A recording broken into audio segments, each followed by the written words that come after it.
Luke, hello, good afternoon, sir. Good. How are you? I'm fine, thank you. Welcome to Metal Talk. It's a real pleasure to get to spend a wee bit of time with you this afternoon. Appreciate No it. worries. Yeah, all good. So it's been quite a journey for you and the guys, hasn't it, over these past few years?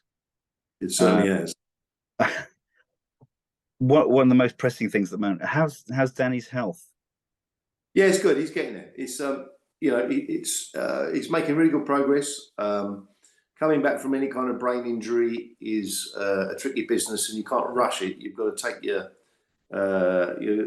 take your medicine, metaphorically speaking, in terms of the physio and all the kind of re-educating you've got to do with your body. It takes a while.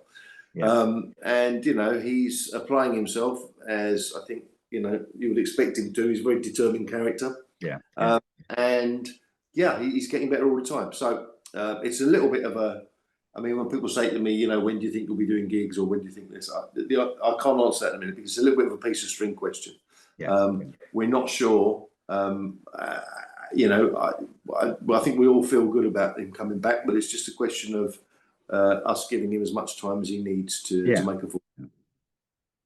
Yeah, absolutely. I say it has been a heck of a journey for me. I remember first seeing you in Terraplane. Uh, Wow.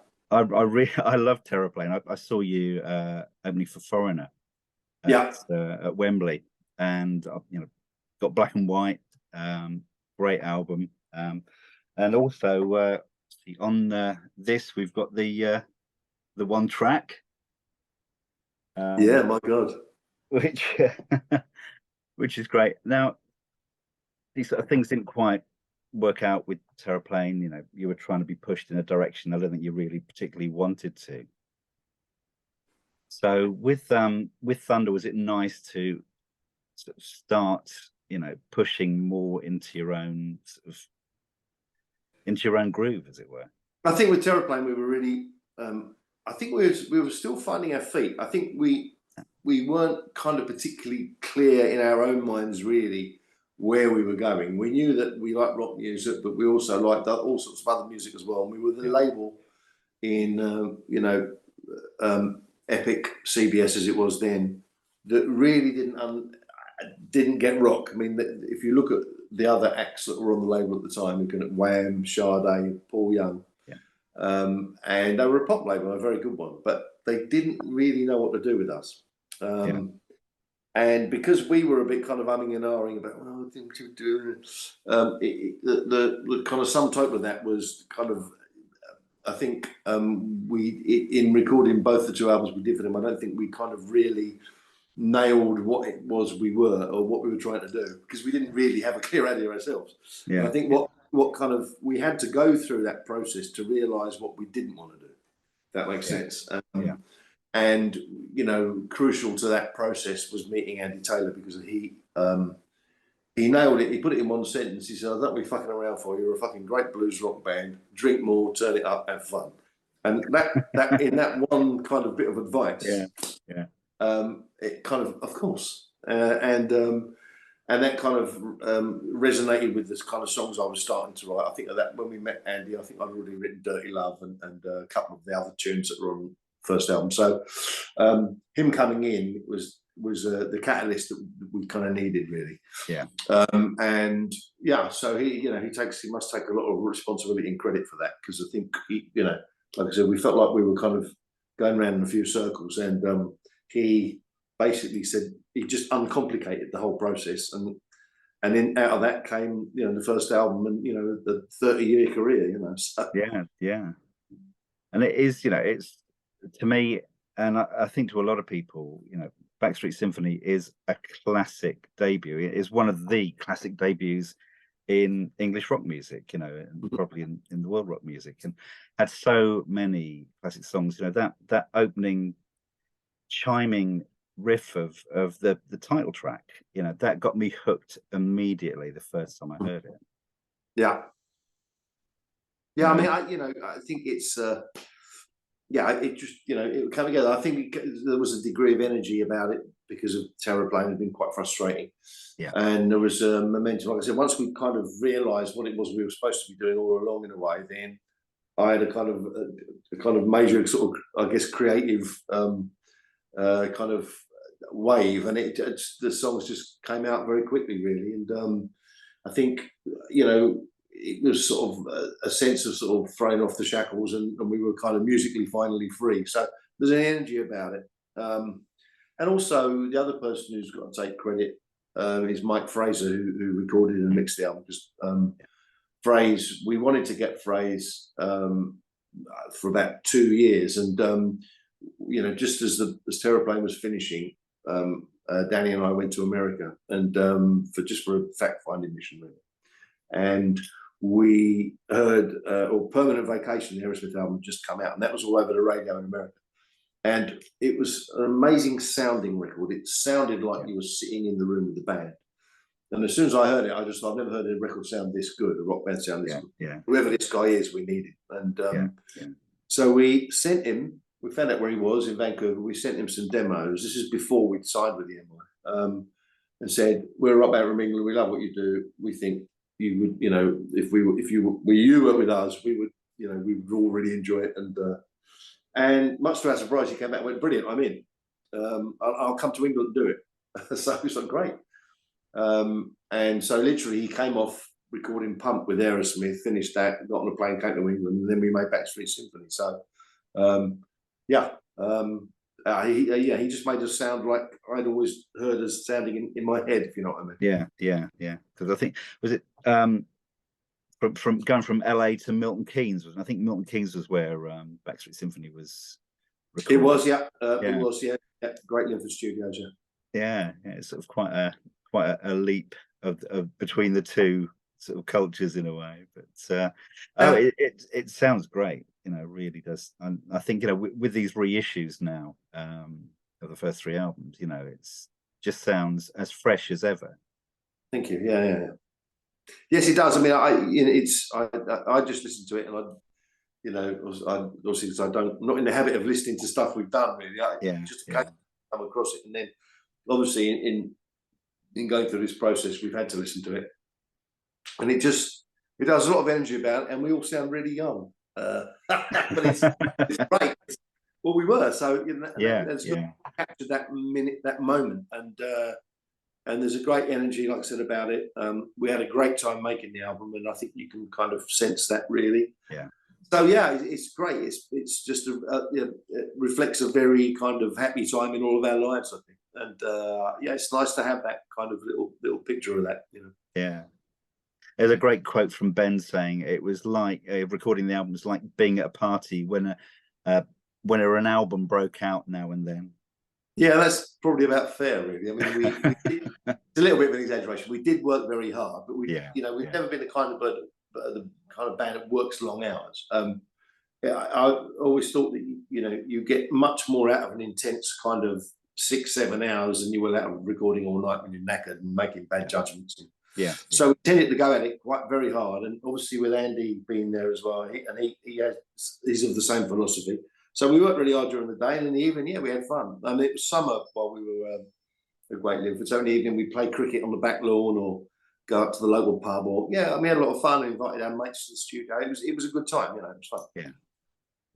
I was saying that the songwriting, as I mentioned, Backstreet Symphony, Love Walked In, Dirty Love, She's So Fine, Until My Dying Day, all just cracking tracks. So I know you just really hit a sweet spot there, I think, for your opening album. Yeah, I think there's times in your career. I think I think anybody that writes songs will agree with me. And there's times where you, for some reason, tap into sort of a vein of form, and there's no bloody reason for it as far as I can see. Maybe it's kind of what's happening in your life, or various things filtering through your subconscious. I don't know. I tend not to want to analyze it because it keeps it exciting. If you knew the reason, life would be very boring, I guess. But I think it is a good bunch of tunes, and I mean, it's funny really, because we were a song short. I mean, we decided that we were missing a song, so that's how "Give Me Some Loving" came to be on the album.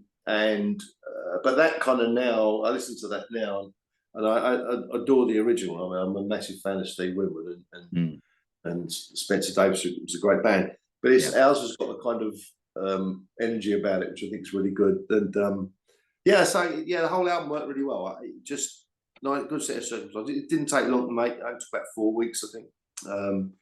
But I think the thing is that, and the salient point here is that we couldn't have made that album as quickly and efficiently and had as much fun doing it had we not been through the Terraplane experience, and that's a big part. And as I mentioned, you know, I saw you with Foreigner at Wembley, but then obviously with Thunder, you know, you almost reset. You did what is, you know, well known as the Toilet Tour. Initially, and then sort of, you know, things snowballed from there. So I saw you with Heart, and to be honest, I was more excited to see you guys than I was Heart. Right. Much as I love Heart, it was a phenomenal show. You know, the whole thing that I saw, and when you came on to do Rock and Roll with them at the end, that was just, you know, the icing on the cake. But that must have been great fun. But then, obviously, from there, just a few months later, you played Donington. And that was a real sort of a huge turning point, I think, for you guys. Yeah, I don't think it's an exaggeration to say that gig probably changed our lives. You know, in that we'd had a very good year. You know, open for, as you say, Heart, open for Aerosmith, and we played bloody everywhere. I mean, we didn't stop working that year. We played everywhere, and it was kind of that we were applying the kind of very old-fashioned rule of rock and roll, which is sort of from the 70s, really, which is that, you know, if you play rock music, you probably won't get on the radio, so you've got to go and play with people. So that's what we did. We just went and played. And EMI, to their credit, at the time, you know, because there's no way we could have made a profit because we didn't have an audience when we started. So they invested heavily in that aspect, and they saw the sense in it, and they kind of embraced the philosophy, and it paid off, because we, somewhat arrogantly, we knew we were a good live band, so we knew that if we could get in front of people, we could convert, and so that's basically what we did. But we didn't realise quite how far we'd gone until we did that show at Donington, because, like I said, we'd supported other people, and I think at that point I don't think we'd headlined anything bigger than about 1,000 maybe. And so when we went on the stage, when we took the stage there, it was, I was absolutely, it's the last, I've never been nervous since, actually. That was the last time I was ever nervous. 80,000 people in daylight, that will, trails are darkening moment there. But as soon as I hit the riff, She's the Fine, I looked up and the hands were up right to the back. Fucking hell. And there was this huge release of energy, and we all felt it in the band. It was like, fuck, this is it. This is our moment. And that was honestly the quickest 45 minutes of my life. It just by in a flash, and we all came off absolutely leaping with energy. And our tour manager was a very sage character, a guy called Roger Searle. Roger had seen everything in rock and roll at that point. You know, he'd worked for the Who for years, and he just wandered in our dressing room. He was always very low key, and we were like, fucking hell, he went, well, I'm boys, he said, I think we've had it away on our toes, yeah? And he left. That was what he said. And I remember it was a really weird thing. It was a very sort of special day. And then we went back to the hotel. We were staying in a hotel in Nottingham. And I remember Spike from the Choir Boys saying, can I come back to your hotel? I said, yeah, cool. So he came back on the bus with us, and he said, I thought you guys were fucking amazing. And that's kind of the beginning of a long friendship. I'm still very good mates with Spikey. But it was just a fantastic day, and the weather was great. It had to be good because 2 years previous to that, obviously, the kids had got crushed when Guns N' Roses were, so it was important it went well. So there was quite a lot of pressure on us being the opening band to get it to a good start. But like I said, the net effect of everything we'd done in the 9 months to a year before that, it all kind of came out on that day. It's like, Jesus Christ, lots of people know who we are. And it was, quite a moment. Yeah. So with the follow up to Backstreet Symphony, Laughing on Judgment Day, was there some extra pressure? I know, particularly, as it was mainly yourself who produced it. Well, not really. I think what it is, if you pressure to me is having to work in a coal mine. That's fucking pressure. Right. Yeah. Making rock and roll isn't really pressure. Obviously you want to, you want it to be as good as it can be, and you do. I've never really felt outside pressure. I put a lot of pressure on myself, I guess, with the songwriting and everything. Yeah, yeah. And I think we obviously wanted to enjoy the success that Backstreet Symphony had, so we did. And then when it came out of the second album, it was like, okay, right, heads down again. I'm going to have to get to work here. And so I did a few different things. I went out and I lived in LA for 4 months and just wanted to soak it up, a slightly different atmosphere, and just sort of change things around a little bit. And then I came home and started writing, and once again, it didn't really feel like any sort of pressure. I mean, it was just a great time. So we got amongst it and went at the studio. The only drag was that we couldn't. Mike Fraser wasn't available for the second album, so although in the end it didn't actually make too much of a difference. We got a guy called David Bascombe to mix, and Dave actually had worked with Terraplane briefly, but he'd gone on after that and made some really good albums with Tears for Fears, and he did songs from The Big Chair and Seeds of Love, which are both fantastic sounding. Yeah. And and Dave said I'd love to do it, so we got him to mix it. He did a great job. And it still sounded like us. And, so it was intense. And we obviously after a couple of weeks, I think we reached the conclusion that that Andy had kind of done his bit really. We didn't really need him anymore, and he was very good about it. I just said to him, mate, you're absolutely crucial to the band starting. But so I got the point now where we know what we're doing, so we're okay. Yeah. And he took it very, very well, and he said, okay, no, absolutely. You guys know what you're doing, and so. So basically, I ended up, although it wasn't the intention when we started making the album, I ended up being the producer, if you like. But so it was fine, and it was once again an enjoyable album to make. We did it in a bit more style than we did the first one because we had a bit of a big budget.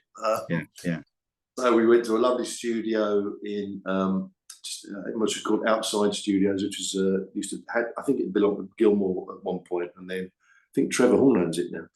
But lovely studio, and took a bit more time, and it's great. I mean, I think my only criticism of the album now is it's probably a bit long, but I think my defence on that is this was the advent of the CD years, Yeah. So.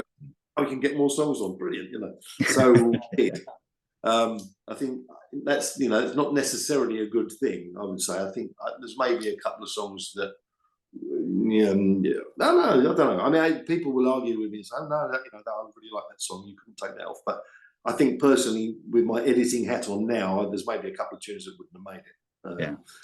But it's on its time, and I think the good songs on it, once again. I mean, Low Life in High Places is a very important song for Thunder because I think that that broke down a lot of walls for us in Europe. And it kind of, I think, maybe made people realise there's a bit more to the band than just straight ahead blues rock.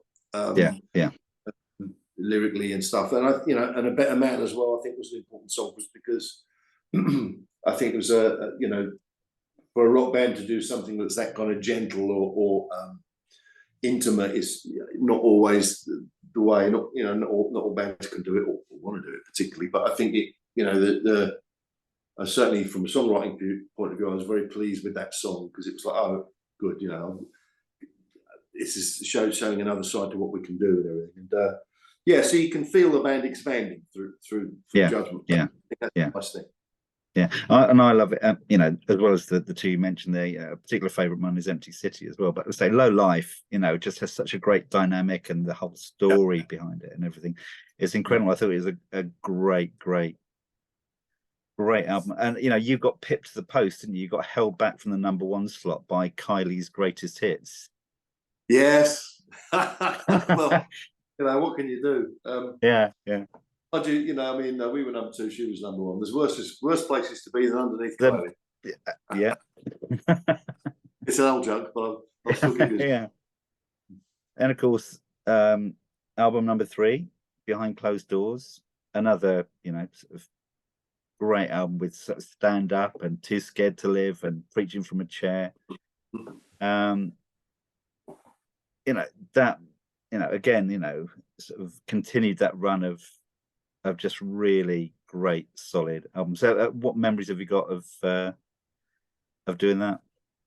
Well, we with this album, it's interesting because what happened between album 1 and around, you know, and during the making of album 2 was grunge had happened. Yeah. And that obviously changed the landscape massively in America for us, and made it very difficult for us in America with that. The first album done quite well, although we'd not had the opportunity to go out and tour. We were set to go out and tour, and we had to cancel because we were supposed to go out with David Lee Roth and Cinderella, but the tickets didn't sell, and it was to do. One of the contributory factors to that was that a lot of the rock radio stations in America changed their format almost overnight as soon as grunge happened. And I think we found ourselves kind of lumped in with a lot of kind of what I would describe as hair metal bands, which I don't think we ever really were. And I just think that, you know, we were kind of marketed that way, I guess, in the States. So that kind of backfired on us a little bit. Anyway, that all kind of happened. But we, you know, we hadn't sort of given up hope. So we just thought, well, what we'll do with album 3, we'll go and make it in America. That way we can get Geffen Records more involved. And so that's what we did. So literally we stuck a pin in the map. We knew we were going to finish and mix in LA, which is where Geffen was based, but we thought we'd stick a pin in the map and go somewhere else in America. And we ended up in a studio called Southern Tracks in Georgia, in Atlanta. And that was a studio with a great rock heritage. Lynyrd Skynyrd, Black Crowes, Christ Allman Brothers had all worked there. So we thought, well, great. And it was a lovely studio, and it was really interesting being there for like 6 weeks. And yeah, it was a complete culture shock. You know, the south of America is very, very different, and but it was fascinating. And then onwards from there, we went to LA to mix and do some more overdubs.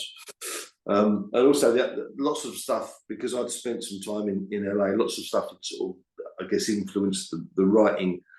You know, I was kind of a bit, how can we say, it was a bit slightly pissed off with the grunge, some of the grunge acts, and being so miserable and not putting on the show. And I just felt that, you know, the music was really good, but their attitude sort of left a bit to be desired. And at the end of the day, it's only rock and roll. And there was also, LA was quite tense for a while because of the Rodney King business. Oh, crikey. The other mad thing that happened while we were there was the O.J. Simpson pickup truck up the freeway. Right, thing. yes, yeah. So it was all of that kind of slightly weird, slightly menacing atmosphere. And also being in a very, very kind of urban environment is very different, because normally, you know, we'd go out in the English countryside or the British countryside somewhere and set ourselves up miles from anything. And all of a sudden with this, we were right in the thick of all of this kind of stuff. So that obviously had a bit of an influence on it, I guess. But we still had a great time. And it was a bit kind of, the process was a bit more broken. I think Danny was having his second child at the time, so he was back and forth a little bit. Yeah, so, and I think Harry might have been having his first child as well. So a lot of the time it was just myself and Ben. Yeah. And Mickey, the bass player, that were there. But yeah, I mean, it was a different way of making a record for us, and I'm glad we did it. I learned a lot from the process. Fraser came back to do that one, which was great. And yeah, I enjoyed it. I enjoyed being in the States for a few weeks, and I think you can actually kind of hear the influence of grunge in it. Oddly enough, although it certainly wasn't done consciously, you know, Moth to the Flame and Stand, I guess. So it kind of, you know, that's the thing, isn't it? you can't help but absorb what's going on around you, and that's going to come out. And once again, it's stylistically quite different to the first album and the second album. So you can see a kind of, once again, a path kind of emerging, and it's maybe taking on some very difficult subjects as well. Lyrically. Yeah. I mean, it happened in this town. Oh crikey! Till the river runs dry. These are dark things to write about. Domestic violence and infanticide, and so that kind of brought a kind of darkness to the album, really, I suppose, which I think some people struggled with. Not the band. I think some of our fans are like, I think maybe wanted us to kind of, keep making She's So Fine or Dirty Love. And of course, as anybody will tell you, you can't just go on doing the same thing over and over and over and over. Yeah. Otherwise, and we had no desire to do that. So, and as a person who writes the songs, I can't, the idea of just spending the rest of my life writing songs about drinking and chasing girls would make me suicidal. So you got to try and, as a writer, you've got to try and stretch yourself and write about things that may be a little bit more difficult and sometimes challenging. So, and there's a kind of, I guess there's a sort of an unspoken law, if you like, rock music don't write, rock bands don't write about those kind of things. But I think that's complete nonsense. I've always, you have to be true to who you are and just hope enough people like it. Yeah, no, absolutely. I think, you're the last, you had a real resurgence. Obviously, we know there's been farewells and reunions and everything over the years. And, when you sort of came back with Wonder Days, things have gone on, all the right noises and dopamine, they've got some very, very, sort of adult themes. They're very sort of serious themes, Last One Out, Turn Out the Lights, and Smoking Gun, Force of Nature, and St. George's Day, which is so of the times at the moment. I don't know how you feel. I'm trying to steer clear of social media a bit at the moment because I get so angry and annoyed about the whole situation, and sort of venting on it. You've got the platform in your songwriting. You can express that. It must be great to do that. I wonder how many people actually really look at the lyrics in any kind of depth. I mean, obviously some people do. Some people just kind of will sort of blithely sing along without a clue what they're singing about, which is a bit odd. Yeah. But it doesn't matter. From my point of view, if people enjoy what we do, whatever level they enjoy it on, I'm happy with it. And if I can just kind of get a few of my own kind of little points across in the meantime, then great. Yeah.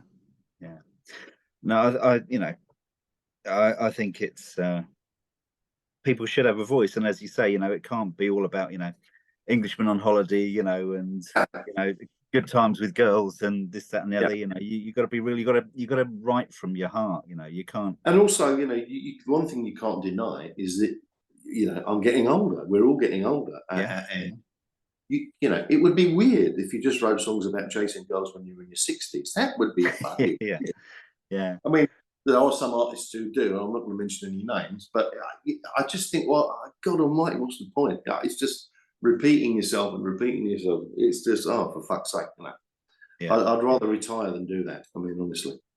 Yeah.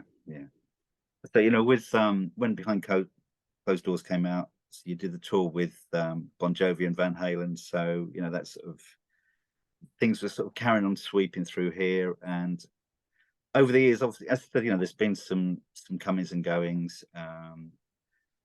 Obviously, you formed the Union with Pete, and you recorded just up the road from where I used to live, just in Leaders Farm. So that was it was a great album. But the way I view Thunder is, I think you're such a well-loved band. I know the first time you sort of did your farewell, which sounds a bit, but it was obviously business things, and then you got really, really busy on things. But for me, I think Thunder hold the same level of love and passion by the fans Yeah. as status quo do, you know, and it's similar, you know, sort of thing, you know, in Yeah. that there is that genuine fervor for you. There's people who have been fans for years, and you know, new fans coming along all the time, and it must be so nice to actually, you know, have that sort of level of support. Well, you know, I think I've always thought that, you know, despite the fact that musically we're not particularly alike with Quavo, but I get what you're saying completely, and I think that's probably because you know, I mean, they're from the south of London, and so are we, different parts, albeit, you know. Francis Ross's uncle used to run the local ice cream van near me, and his cousin, when I lived in at a flat up on Blackheath, his cousin was a local cobbler. So I mean, I had to take my cowboy boots around there to get them healed. I mean, I kid you not. So, and you know, and whenever we worked with him over the years, we always had a laugh, particularly with Francis. So he was a very funny man.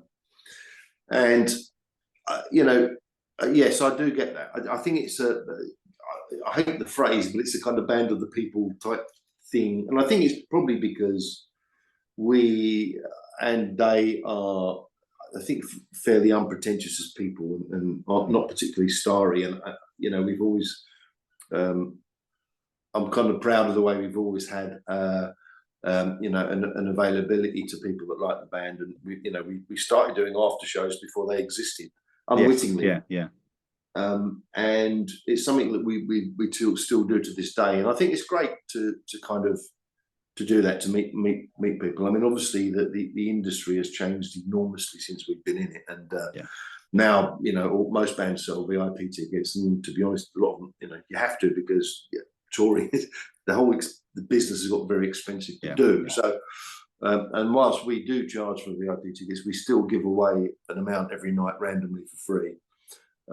You know, tickets that come backstage and meet the band after the show. And I think it's important, and we'll continue to do that, because you know, it's nice to be around people that like what you do. And it's good for them because they get to meet us, and you know, and say what they want. And some of them are brutally honest, believe me. So, but yeah, no, it's a nice thing. We've always done it, and I see no reason why we would change that. It's just, you know, I think it was Phil Collins actually that said, "There's no point in making people think you're an arsehole if you're not." You know, and there's a lot of truth. Yeah, no, absolutely. But I think, you know, the just the whole legacy that you've got with the band, you know, with the albums you've released, and you know, with these first 3 being reissued, you know, just a mark of great quality. And I think, you know, what you've done will continue, you know, and will last a long time.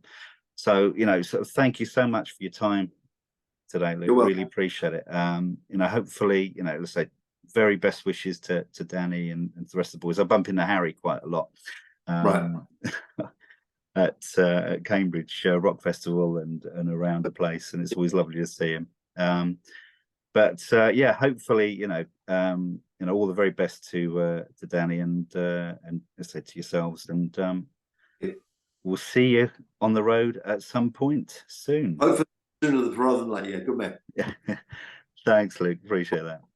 Yeah, cheers. Thank you. Bye-bye.